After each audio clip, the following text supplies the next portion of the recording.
예, 제가 밑에 상록수에서 일을 하다 보니까 이 어머니들이 가끔 10불짜리를 주시고 뭐 5불짜리도 가끔 주시고 뭐 20불도 주시고 그런 경우가 있어요. 예, 가끔 그렇게 주십니다.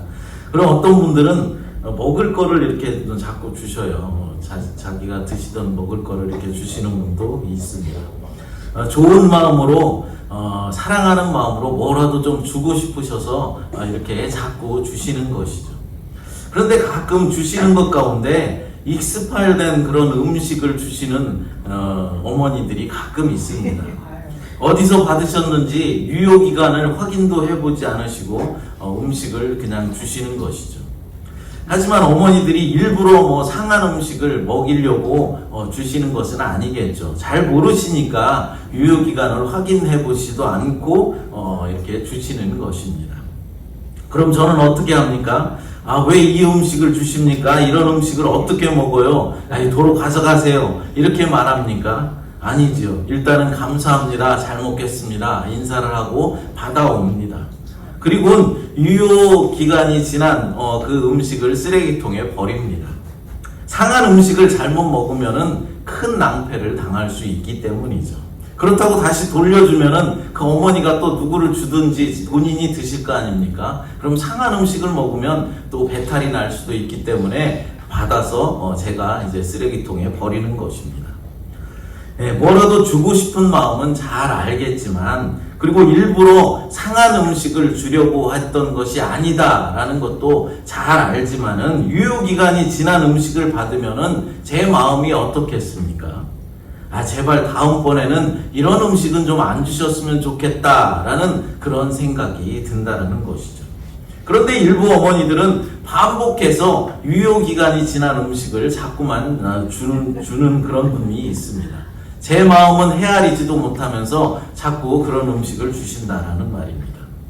오늘 본문에 이스라엘 백성들도 하나님의 마음은 헤아리지도 못하면서 잘못된 종교 행위의 것들을 자꾸만 하나님께 드리고 있다라는 것이죠. 본문에서 하나님은 이사야 선지자를 통해서 이스라엘 백성들의 종교 오용에 대해서 지적하고 있습니다. 이스라엘 백성들은 모세의 율법에 규정된 대로 하나님께 제물과 예배를 드리고 그리고 기도만 하기만 하면은 주님께서 그들에게 주신 율법이 요구하는 모든 종교적인 삶을 잘 산 것이다 라고 생각했습니다. 하지만 하나님은 그런 것들에 대해서 뭐라고 말씀하고 계십니까? 가증하다 라고 말씀하고 있습니다. 또 뭐라고 말합니까? 내가 그것들을 견디지 못하겠다라고 말씀하고 있습니다. 본문 13절 말씀 같이 읽어보겠습니다. 헛된 재물을 다시 가져오지 말라. 분향은 내가 가증히 여기는 바요. 월삭과 안식일과 대회로 모이는 것도 그러하니 청해와 아울러 악을 행하는 것을 내가 견디지 못하겠노라. 아멘. 너희가 준 것들이 너무나도 가증스러워서 내가 이제 더 이상 견디지를 못하겠다라고 말씀하고 있는 것입니다. 그럼 이스라엘 백성들의 무엇이 그렇게 가증스럽고 하나님을 견디지 못하게 하시는 것일까요? 첫 번째로 백성들이 하나님께 드리는 제물입니다. 본문 11절 말씀 같이 읽어보겠습니다.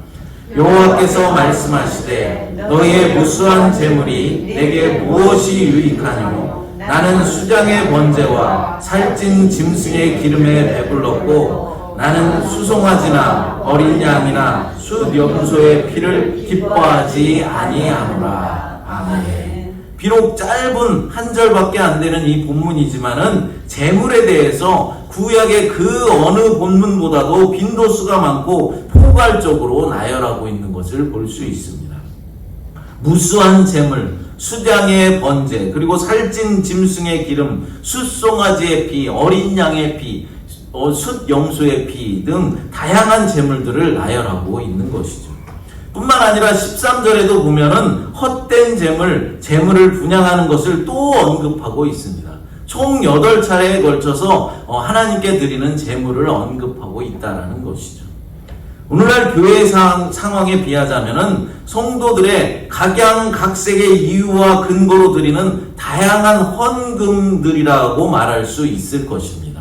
오늘날에도 다양한 헌금을 드리지 않습니까? 11조도 드리고 감사헌금도 드리고 구제헌금, 선교헌금 여러 가지 헌금들이 있죠. 건축헌금도 있고.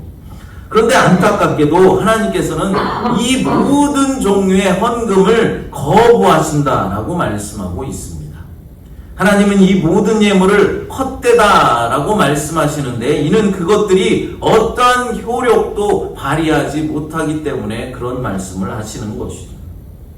여러분, 우리가 예물을 드린다는 것은 무엇을 의미하는 것입니까? 우리는 하나님 앞에 예물을 드리면서 하나님의 주권을 인정해 드리는 것입니다.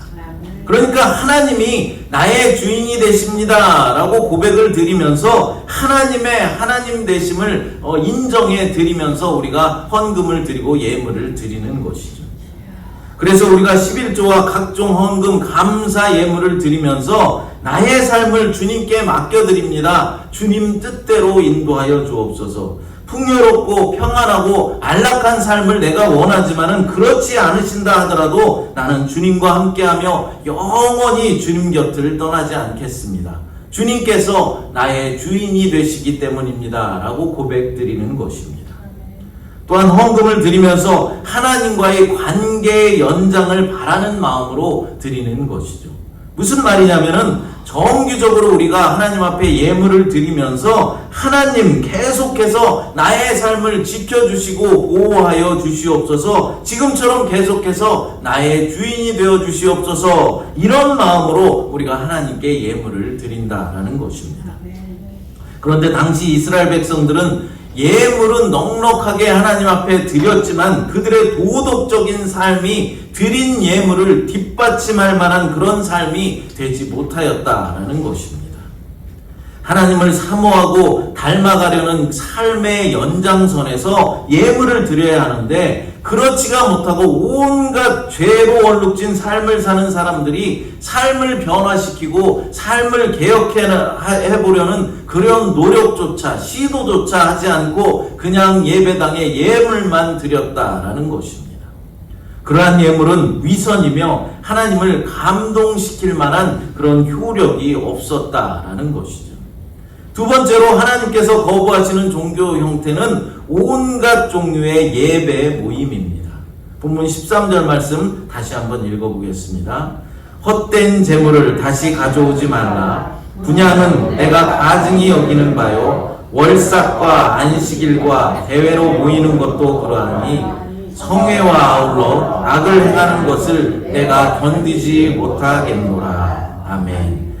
12절과 13절 그리고 14절에서도 계속해서 갖가지 예배와 종교적인 모임을 7차례나 언급하고 있는 것을 볼 수 있습니다. 나의 앞에 보이러 모이는 것, 월삭이란 말은 2번이나 나옵니다. 그리고 안식일, 대회로 모이는 것, 성회, 정한 절기들, 이런 것들이 갖가지 예배와 당시의 모임들이었습니다.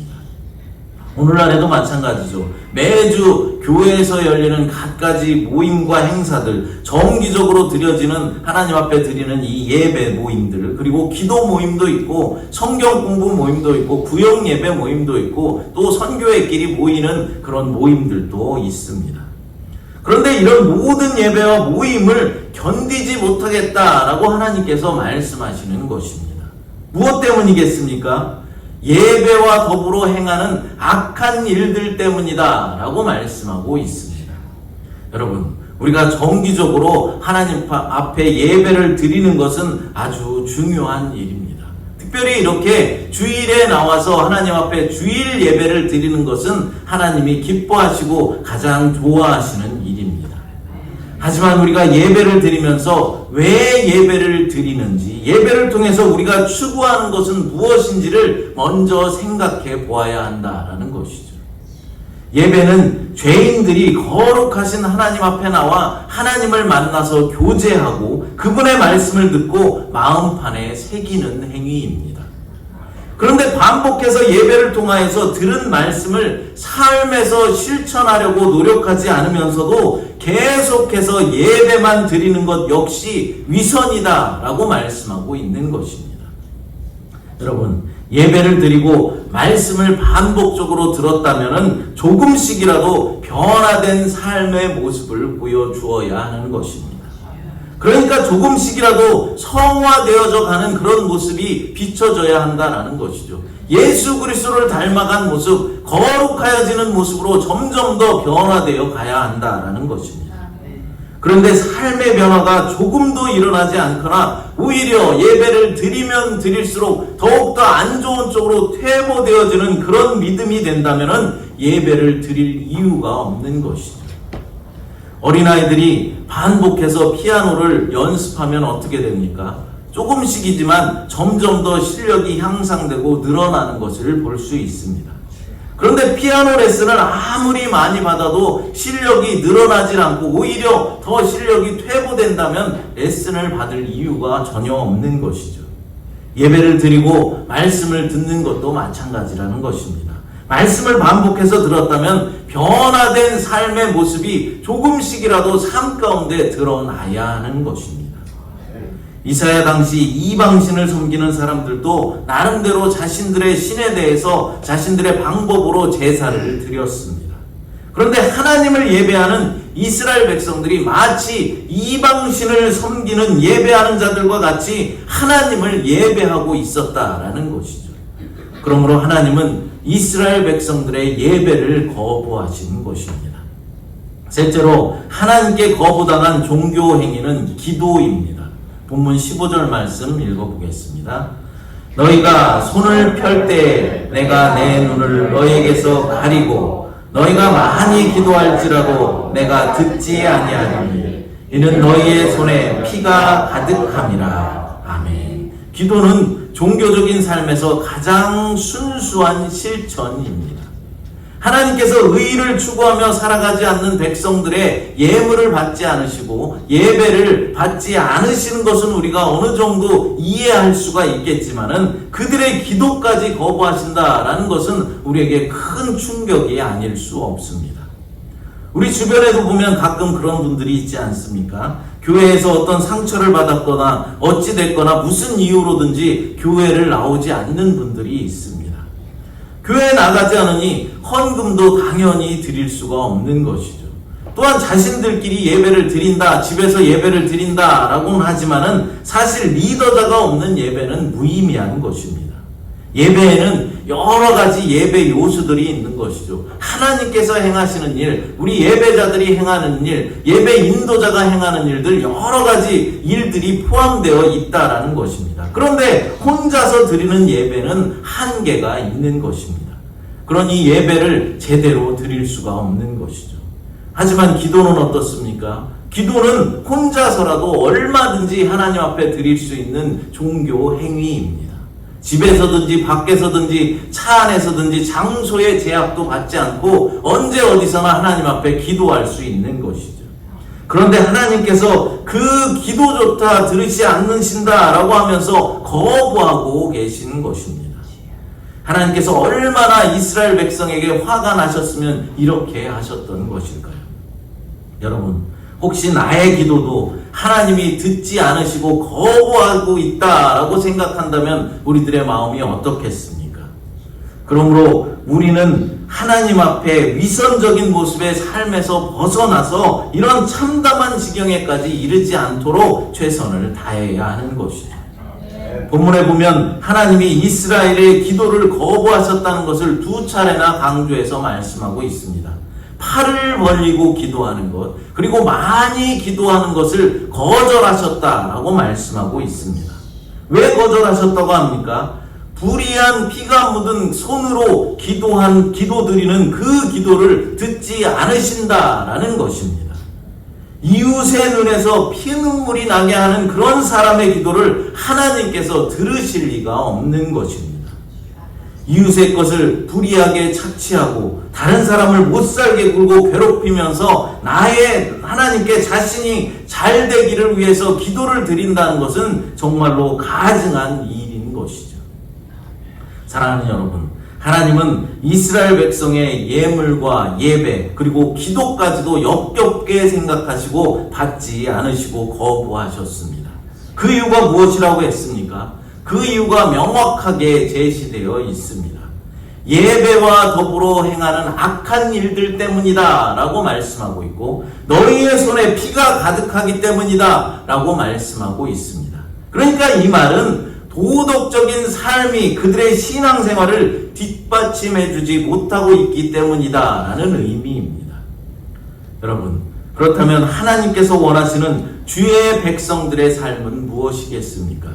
어떤 제물을 받으시고 어떤 예배를 받으시고 우리가 드리는 어떤 기도에 주님께서 들어주시고 응답해 주시는 것일까요?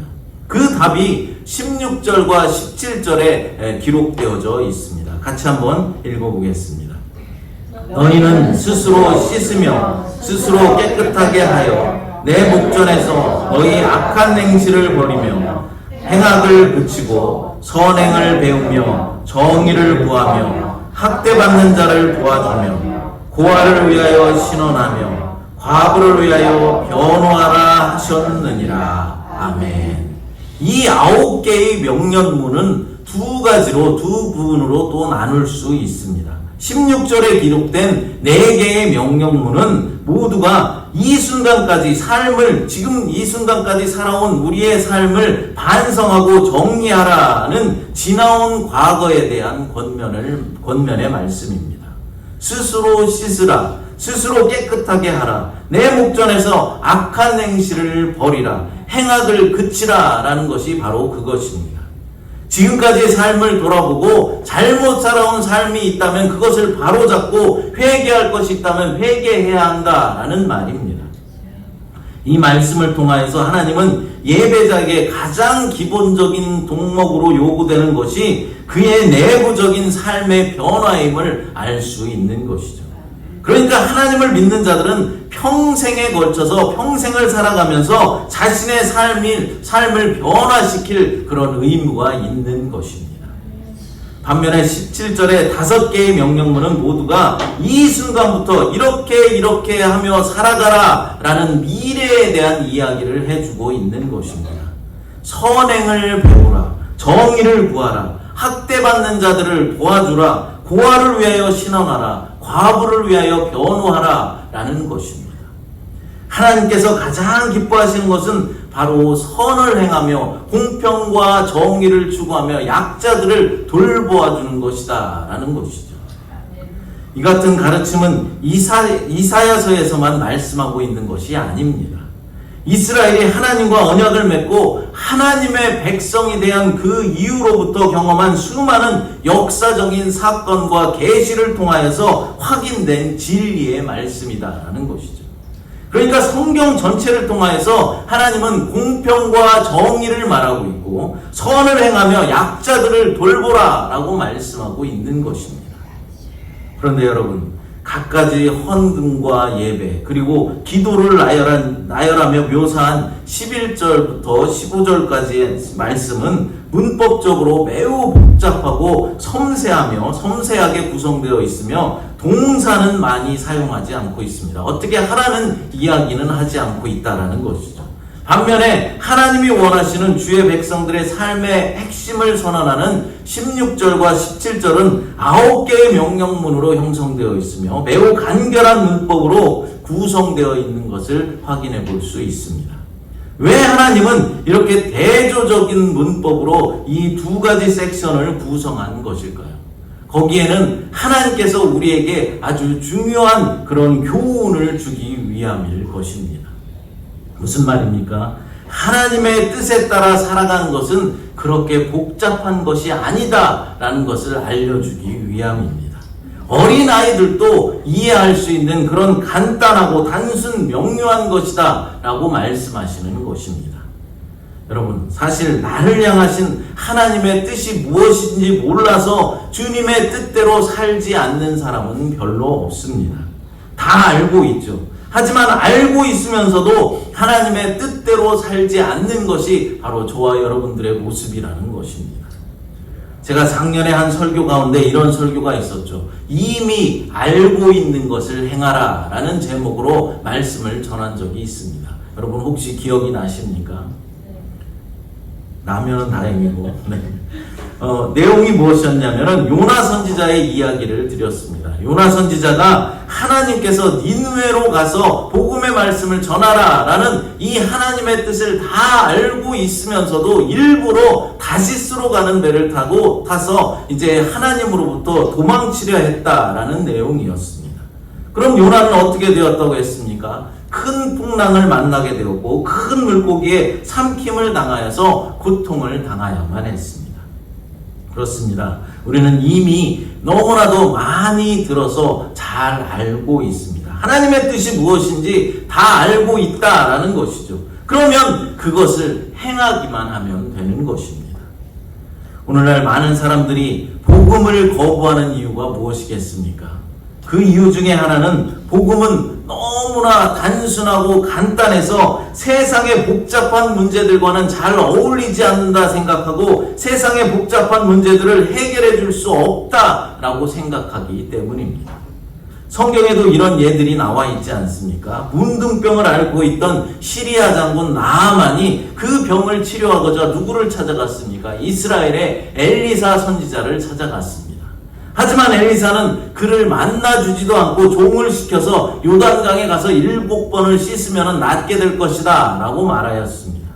나아만은 시리아에 강이 없어서 이스라엘보다 좋은 강이 없어서 내가 여기까지 찾아온 줄 아느냐라고 화를 내면서 본국으로 다시 돌아가려 하죠.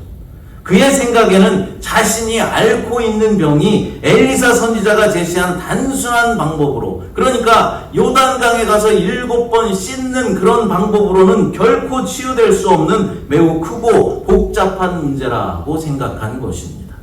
그러나 여러분, 우리 기독교가 추구하는 진리의 삶은 어린아이들도 충분히 이해할 수 있고 실천할 수 있는 단순 명료한 그런 면이 있다는 사실을 우리는 알아야 합니다. 여러분, 요단강에 가서 7번 몸을 씻는 것이 그렇게 어려운 일입니까? 병을 치료받을 수 있다면 7번이 아니라 70번도 가서 씻을 수 있는 것이죠. 쉬운 일입니다.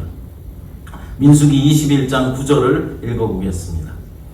모세가 놋뱀을 만들어 장대 위에 다니 뱀에게 물린 자가 놋뱀을 쳐다본 즉 모두 살더라. 아멘. 이 이야기가 무슨 이야기입니까? 이스라엘 백성들이 먹을 것과 마실 것이 없자 또다시 불평을 하였습니다. 그러자 하나님께서 불뱀을 보내셔서 그들을 물어서 이제 죽게 하셨습니다. 그러자 모세가 하나님께 또다시 중보 기도를 하죠. 하나님의 응답이 무엇입니까? 놋뱀을 만들어서 장대 위에 달라는 것입니다. 그리고 뱀에 물린 자들이 그 장대 위에 놋뱀을 쳐다보기만 하면 다시 살려주겠다라고 말씀하셨습니다. 여러분, 장대 위에 놋뱀을 쳐다보는 것이 어려운 일입니까? 쉬운 일입니까? 쉬운 일입니다. 십자가에 달리신 예수 그리스도를 바라보는 일이 어려운 일입니까? 쉬운 일입니까? 십자가를 지시고 우리 죄를 담당하시며 우리에게 구원을 주신 예수 그리스도를 믿는 일이 쉬운 일입니까? 어려운 일입니까? 쉬운 일입니다. 그러나 어리석게도 그 쉬운 일을 많은 사람들이 하지 않는다라는 말입니다. 왜 그렇겠습니까? 너무 쉬워서 그렇게 쉬운 것 가지고는, 쉬운 방법으로는 문제가 해결되고 구원을 받을 수 있다라는 사실을 믿지 못하기 때문에 그렇습니다. 사랑하는 여러분, 만약 하나님께서 여러분의 예물과 예배, 여러분이 드리는 기도를 받아주시지 않고 거부한다면 어떻겠습니까? 기댈 곳이 없어서 비참에 빠지게 될 것입니다. 그러므로 우리는 예물을 드리고 예배 드리는 것, 그리고 기도했다는 것만으로 위안을 받으려 하면 안 됩니다. 헌금을 드리는 일, 예배하는 일, 그리고 기도하는 일을 하지 말아야 한다라고 말씀드리는 것이 아닙니다. 꼭 이런 설교를 드리면 잘못 생각하고, 이제부터는 기도하지 않아도 된대, 헌금 안 드려도 된대, 예배 좀 빠져도 된대, 이렇게 생각하시는 분이 있다는 것이죠. 머리를 잘못 쓰시는 것입니다. 이것들은 아주 중요한 일이죠. 우리 믿음의 사람들이 반드시 행해야 하는 일이고 당연히 해야 하는 기본적인 일입니다. 그런데 문제는 반복적으로 지고 습관적으로 드리는 모든 종교 행위가 내 삶을 변화시키지를 못하고 오히려 더 안 좋은 쪽으로 퇴보시키는 것이 문제다라는 것입니다.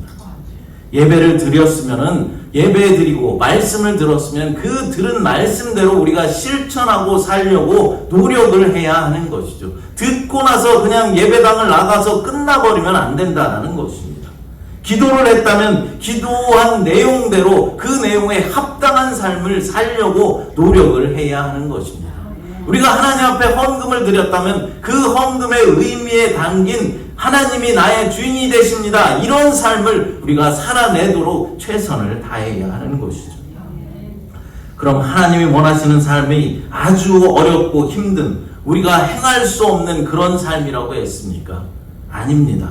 요단강에 가서 7번 몸을 씻는 정도의 수고가 필요할 뿐입니다. 장대에 매달린 노뱀을 쳐다볼 정도의 수고입니다. 오늘 본문 16절, 17절에서도 간단하고 명료하게 9가지의 명령문으로 제시하고 있습니다. 먼저는 과거의 잘못에 대한 회개의 명령을 하고 있죠. 다시 말씀드리자면 하나님을 바르게 믿으라는 것입니다.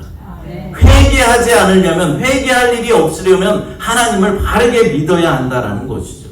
그런 하나님을 바르게 믿는 것은 무엇입니까? 하나님을 온전히 사랑하고 온전하게 섬기는 것이죠.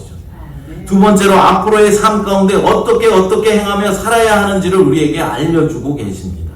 선행을 행하라, 정의를 구하라, 학대받는 자들을 도와주라, 고아를 위하여 신원하라, 과부를 위하여 변호하라. 이것이 다 무엇을 말하는 것입니까? 약자들을 돌보아 주라는 것이죠. 그러니까 이웃을 섬기며 이웃을 사랑하라는 말입니다. 이것들을 다 요약하자면 하나님을 바르게 섬기고 이웃을 사랑하라라는 것으로 요약될 수 있는 것이죠. 이것은 예수님께서 말씀하신 하나님 사랑, 이웃 사랑과 일맥상통하는 말씀입니다. 사랑하는 여러분, 저와 여러분 모두가 다른 삶의 모습이 없이 그냥 반복적으로 습관적으로 드리는 그런 종교 행위로 삶을 변화시키지 못하고 오히려 퇴보하는 믿음이 되어서 하나님의 책망을 받는 그런 자들이 되지 않고 쉽고 간단 명료한 하나님 사랑과 이웃 사랑을 실천하여서 잘했다 칭찬받는 믿음의 소유자들이 다 되시기를 간절히 축복합니다. 이 시간 주가 보이신 생명의 길이라는 찬양 다시 한번 부르시고 기도하도록 하겠습니다. 하나님, 그동안 우리가 드린 제물과 예배 그리고 기도가 하나님이 기뻐하시는 것들이 되었는지 이 시간 다시 한번 생각하게 하시니 감사합니다. 우리의 모든 종교 행위들이 하나님의 기쁨이 되는, 기뻐 받으시는 것들이 되도록 인도해 주시옵소서. 제물을 드리면서 다른 사람의 것을 불법으로 빼앗지는 않았는지, 예배를 드리면서 악을 행하지는 않았었는지, 이웃의 피눈물을 흘리게 해놓고 그 손을 가지고 기도하지는 않았는지 되돌아보며 회개하게 하여 주시옵소서.